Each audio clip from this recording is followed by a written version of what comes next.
저희 어제 채널A 단독 취재 내용 가운데 하나가 아니었다. 김건희 여사가 한동훈 후보에게 보낸 문자, 텔레그램은 5개였다, 모두. 뭐 대략적 이것 또한 뭐 완벽한 원문이 누군가에 공개되기 전까지는 저희가 어떤 구성을 한 부분이기 때문에 첫 번째 문자, 1월 15일입니다. 논란의 문자는 아시는 대로 1월 19일이었고 나흘 전이었습니다. 무조건 시키는 대로 하겠습니다. 두 번째 문자, 대통령과 전화해 보시면 어떨지. 내심 전화 오는 걸 기다리고 있습니다. 읽었다는 표시죠? V 표시, 초록색 2개. 다음 화면이죠. 비대위 차원에서 사과 결정해 주시면 그 뜻 따르겠습니다. 중략, 진심으로 죄송합니다. 이게 1월 19일 해당 논란, 애초에 불거진 논란의 같은 시점에 세 번째 문자입니다. 또 하나 있어요. 그렇죠. 이게 바로 저희가 지난주 금요일, 목요일과 금요일, 정확히는 금요일에 미리 말씀드렸던 이 사과하면 책임론에 불을 붙을 겁니다. 그러면 비대위 차원에서 사과 결정해 주시면 그 뜻 따르겠습니다. 이게 세 번째 문자고요. 다음 쭉 보겠습니다. 김경률 비대위원 얘기도 나오고요. 사과 필요하다면 단호히 결심하겠습니다. 또 있나요? 마지막 보겠습니다. 이건 이제 한동훈 후보 쪽에서도 얘기한 부분. 위원장님께서 그럼에도 불구하고, 그러니까 한동훈 후보 얘기는 사과의 방점을 찍힌 게 아니라 사과를 안 하겠다는 거에 무게를 실은 거 아니냐라는 게 그럼에도 불구하고 이런 표현이죠. 사과 필요하다면 단호히 결심하겠습니다. 하나 뭐 더 있고요. 쭉 만나왔는데요. 조기현 변호사님, 저희 채널A가 단독 취재한 5개 문자 메시지를 쭉 봤을 때 사과하고 싶은 것 같습니까? 안 하고 싶은 것 같습니까? 어떻게 보세요? 사과하고 싶은 마음은 별로 안 느껴지는데요. 그러니까 어제 이 보도를 봤는데요. 이 김건희 여사 한동훈 위원장이 관련해서는 2020년에 특정 사건 계기로 해서 단기간에 330여 건의 메시지를 받는 관계라는 게 확인이 된 바 있잖아요. 물론 그게 당시 검찰총장인 윤석열 대통령과 연락이 안 돼서 했다는 취지지만 어쨌든 편하게 연결하는 사이인데, 연락하는 사이인데 지금의 이 메시지가 뭐 중대한 이슈이고 총선이라는 중요한 일정에서 뭐 하는 메시지이기 때문에 무게감 있게 전달됐다 이렇게 볼 수도 있지만 과연 이 내용 이렇게 했을까 싶습니다. 그러니까 이게 공개가 전제돼서 뭐 취재를 통해서든 아니면 다른 방식을 통해서 유출이 된다고 하면 상당히 각색돼서 한동훈 위원장의 어떤 배신자론, 또 이 부분에 대해서 실제 이렇게까지 결단하고 사과를 통해서 총선 국면을 전환시키기 위해서 이렇게까지 노력했는데 이것도 안 받아들였다. 이 이미지를 보여주기 위해서 상당히 각색됐다는 느낌이 들었습니다. 그러니까 저는 이게 애초부터 공개될 때 한동훈 위원장 측이 원문 자체를 공개하지 못할 거라는 걸 전제하고 한 게 아닌가 싶습니다. 왜냐하면 한동훈 위원장이 어쨌든 이게 아킬레스건이 이 개인적으로 김건희 여사와 그 연락했던 관계라는 부분이 다시 부각되는 것이 당 대표로서의 위상에 어떤 문제가 있을 수 있기 때문에 이 부분을 직접 공개하지 못할 거라고 본 것 같은데, 제가 볼 때는 이 논란은 이미 걷잡을 수 없이 확대가 됐고 두 분 간에 이게 어떤 결과에 이을지 모르겠습니다만 적어도 한동훈 위원장이 이 문제를 일단락 짓기 위해서는 원문 자체를 공개하고 그 취지를 어떻게 본인이 이해했는지 원문과 함께 얘기를 하면 더 이상 이 논란은 확대 안 될 것 같거든요. 계속 이 각색되거나 아니면 유출되거나 제3자를 통해서 들은 내용으로 이 구성되는 메시지를 내용 가지고 그 의미를 해석하게 하는 것이 이 논란을 계속 가속화해 있다고 보여지기 때문에 한동훈 위원장이 직접 한번 공개하는 게 어떨까 싶습니다. 그러게요. 지금 근데 한동훈 후보 측은 이거 누구한테 보내준 적이 없다고 하니까 호준석 대변인께서 정치에 언제 뛰어드셨죠? 몇 월 며칠? 12월 말입니다. 12월 말? 네네. 그럼 한 달도 채 안 돼서 이런 일이 호 대변인이 모르게 이제 일어났던 건데 실제로 총선에 뛰었을 때 이런 일이 발생했을 거라고 생각이나 하셨는지, 혹은 지금 와서 이 채널의 단독 보도 내용을 보고 가장 먼저 어떤 생각이 드셨어요? 그러니까 이 문자를 공개하라는 것은 저는 온당치 않은 얘기라고 생각합니다. 이건 그야말로 정말 사적인 대화입니다. 영부인이 당무에 개입해서는 안 되는 것이지 않습니까? 당의 당직자도 아니고요. 그래서 한동훈 위원장, 한동훈 후보가 오늘 대표가 돼도 여사와는 당무대화 없다라고 하는 말은 그냥 지극히 원칙적이고 상식인 거죠. 만약에 한동훈 후보가 지금 대표가 되면 여사와 당무 대화를 하겠다. 그러면 일면톱이죠. 그거는 일면톱이지 않습니까? 예. 그러니까 저는 이제 원칙과 상식으로 돌아가서 그 문자를 지금 누구든 어느 쪽이든 공개하는 것은 저는 적절치 않다고 생각하고요. 예. 그래서 지금 저걸 사실 판단하기가 어렵습니다. 저도 예. 잘 모르겠습니다. 이게 이쪽 생각을 갖고 보면은 사과하겠다는 것에 방점이 찍힌 것 같기도 하고 이쪽 생각을 갖고 보면은 아니라는 쪽에 방점이 찍힌 것 같기도 하거든요. 한번 직접 전화해 보시면 어떻겠어요 하는 부분도 그렇습니다.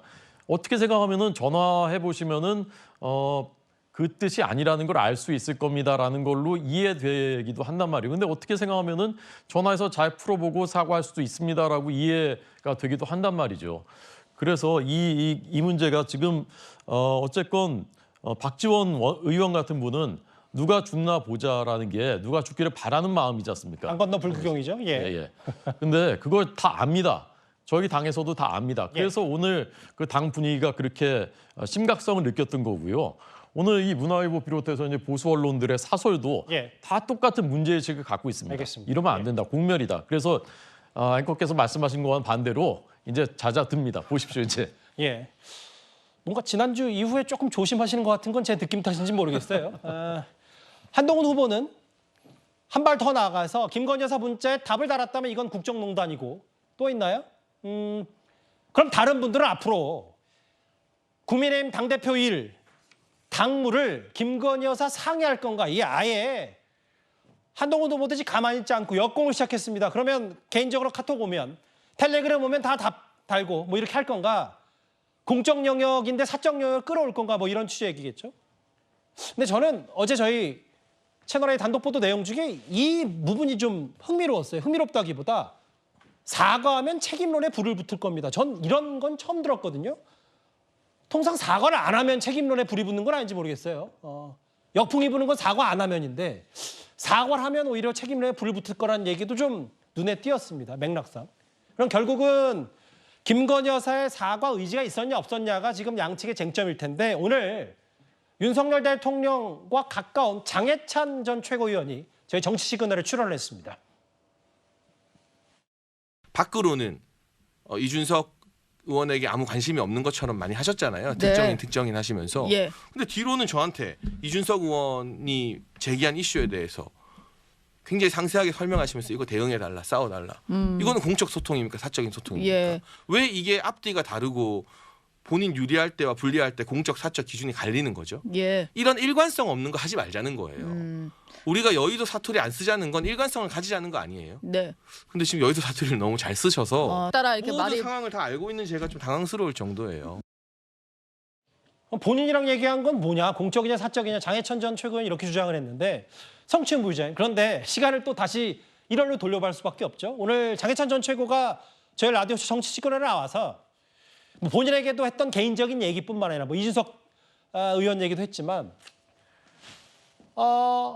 장해찬 이용 이른바 친윤 사람들은 사과하면 안 된다는 걸 그 이후 했기 때문에 저 장해찬 전 최고위원의 말 오늘 말을 어떻게 받아들일지 어떻게 보십니까?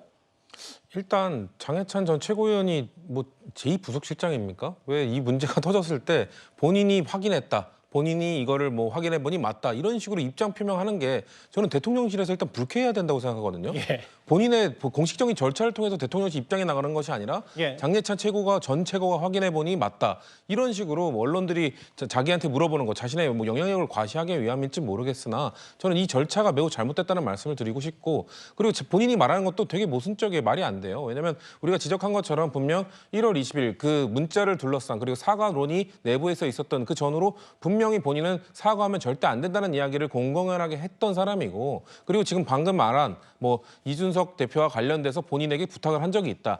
영부인과 집권 여당의 비대위원장이 그런 얘기를 그 SNS를 그 문자를 통해서 주고받는 것과 여당 비대위원장이 여당의 후보 당시 후보였죠. 예. 탈락하기 전에는 후보와 그리고 어떤 정치인과 여당 정치인과 그것을 SNS 문자로 나누는 것 예. 이것이 어떻게 같습니까? 전혀 다른 얘기를 마치 자기가 지금 장해찬 전 최고가 하고 싶은 얘기는 한동훈 후보가 이렇게 겉과 속이 다른 사람이다. 예. 뒤에서는 뭔가 나에게 공격을 요구했다. 이 얘기를 하고 싶었던 것 같은데 저는 저 얘기 자체가 본인의 이런 논리적 이런 완결성을 떨어뜨리는 오히려 자충수를 계속 두고 있는 것 같아서 거라서 별로 설득력이 없게 들렸습니다. 그러니까 성취부장 말씀이 이런 거래요. 그러니까 사실은 당시에도 장해찬, 이용 두 사람이 사과하면 안 된다는 표현을 본인 이제 SNS 통해서 했는데 이제 와서 당시 한동훈 당시 비대위원장의 허락 없었으니까 사과를 못했다는 취지의 공격은 온당하지 못하고 말씀하셨던 게 이제 지난주 금요일이었죠. 정확히는 목요일에 장해찬 전 최고가 두 사람의 문자 내용이 CBS를 통해서 공개된 건 사실과 부합한다. 아니 두 사람 문자를 장해찬 전 최고가 어떻게 하냐 뭐 이 말씀을 하시는 거네요. 그리고 사실 어제 주말 사이에 한동훈 후보 측에게 사퇴를 요구하겠다는 기자회견이 준비가 돼 있다가 취소됐던 해프닝이 있었죠. 한동훈 후보 측은 연판장 100장이라도 만들어서 그냥 하라. 나 사퇴 요구해라. 맞받으셨는데요. 그런데 사실 당대표 나가지 말라는 연판장 하면 이 사람이 할 말이 많을 것 같습니다. 그때 초선들이 거의 다 연판장에 서명했으니까 그분들 중에 한 캠프에 가 계신 분들이 꽤 많은가 보죠. 주도자들이 좀 거기 가 계세요. 배현진 의원, 장동혁 의원 이런 분들이 혹시 그때 서명했던가요? 제가 더 이상 말씀 안 드리겠습니다. 제가 그냥 그저 웃지요. 한동훈 캠프에서 자꾸 연판장 얘기하길래 이거 연판장 호소인들이다 제가 그러는 거예요. 작년 연판장 프레임을 그대로 갖다 써서 뭔가 피해자인 것처럼 엄청 말씀들 하시려고 하는데 작년 연판장과는 다르니 연판장 호소인 그래서. 같다. 제가 그러는 거예요. 아니 물론 글쎄 저게 뭐 웃어야 될지 안 해야 될지 모르겠습니다만 나경원 후보가 얘기하는 건 지금 한동훈 후보 사퇴 압박하는 연판장은 지금 어차피 원외에서 당협위원장들이 몇몇 모아서 하는 거니까 그건 연판장 축에도 못 킨다. 연판장 호소인 일단 어떻게 들으셨어요? 그러니까 이제 본인은 같은 경우는 현역 의원들 했잖아요. 50몇 명인가요? 그때 현역 의원들이 아예 공개적으로 찾아와서 사실은 뭐 사퇴 압박을 했고 또 그렇기 때문에 지금의 수준과는 전혀 다르고 특히 이 나경원 의원 같은 경우는 본인의 어떤 계파나 조직이 없었기 때문에 사실은 그냥 당할 수밖에 없었던 뭐 그런 상황 아니겠습니까? 그러니까 지금 한동훈 후보처럼 지금 뭐 어느 정도 좀 본인의 어떤 조직도 있고 좀 맷집도 있고 더군다나 이제 현역 의원이 아니라 당협위원장 몇 명이 하다가 그냥 들켜버린 뭐 이런 측면하고는 뭐 수준이 다르다. 뭐 이런 충분히 저는 이해가 가는 측면이 있습니다. 아마 당시에 나경원 의원에 대한 일단 이 연판장은 훨씬 더 강도가 컸을 겁니다. 왜냐하면 현역 의원들이 아니고 공개적으로 찾아가서 뭐 거의 윽박지르다시피 한 거 아니겠습니까? 그렇게 해서 주저앉혔죠. 자, 이번도 마찬가지입니다. 저는 이번에 이 당협위원장들 이거 낸다 뭐 이런 소리를 듣고 이제 앞으로 국민의힘에서는 당헌 당규에 그렇게 넣어야 될 것 같아요. 앞으로 대통령 영부인이 보낸 문자 씹으면 이제 당 대표도 안 되고 바로 제명한다. 이런 거 하나 당헌 당규에 하나 넣으십시오. 이게 무슨 지금 21세기 정당의 모습입니까? 지금 이걸 가지고 지금 당 대표 사퇴하겠다고 그런다고요? 이거야말로 지금 무슨 조선시대도 아니고 조선시대도 아마 이런 정도는 아니었을 겁니다. 아까 김지섭 의원은 임금님 교서라는 표현도 아니 썼어요. 그러니까요. 지금 이게 무슨 뭐 이 일십했다고 이거 자체를 지금 뭐 당대표 자격이 없다? 이거는 지금 정말 스스로가 창피한 일입니다. 뭐라고 이야기할 겁니까? 본인들 저는 한번 그때 어제 일요일 날 굉장히 기다렸습니다. 왜냐하면 이 당협위원장이 나와서 무슨 논리로 이야기를 하는지 무슨 이야기를 할 건지 제가 상당히 기다렸어요. 근데 이제 안 한다고 해서 할 텐데 언젠가 한번 이야기해 보십시오.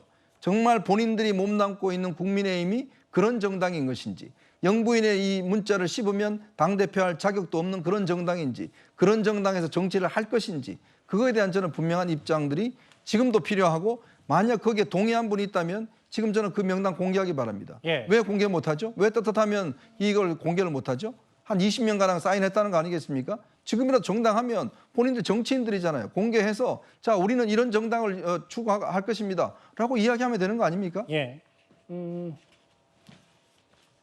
아니 뭐 한동훈 전 비대위원장, 당시 비대위원장 허락받을 필요가 뭐 있냐. 용산이 결심하면 사과하는 거지. 이거 일십한 게 아니라 본질은 유출이다.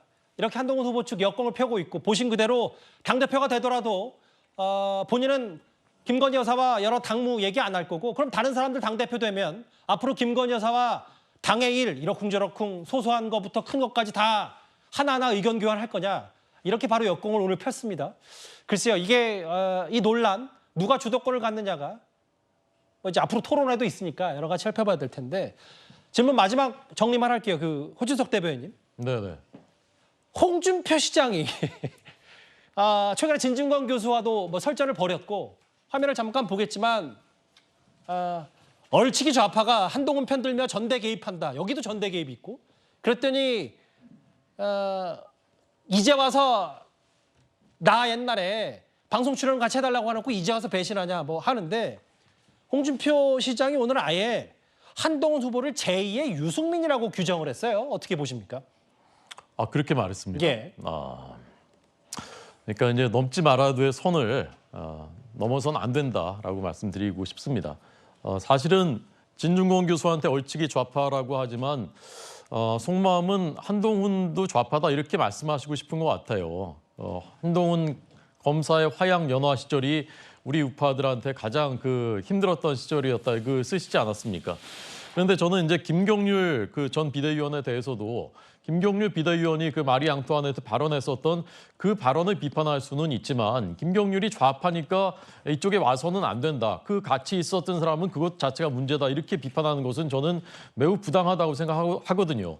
저희 당에는 과거 문재인 정부의 불의와 불공정에 맞섰던 그런 분들이 하나가 돼서 연대해서 그 국민들의 마음이 하나로 모아져서 정권 교체를 했었던 것이고 앞으로도 그런 생각을 같이 하는 분들은 함께해야 앞으로의 선거도 이길 수 있는 것인데 김경률도 안 되고 뭐 진중권도 안 되고 뭐 같이 있었으니까 다 좌파다 그리고 배신자다 뭐 이렇게 얘기하는 것은 그것은 매우 부당하다고 생각합니다.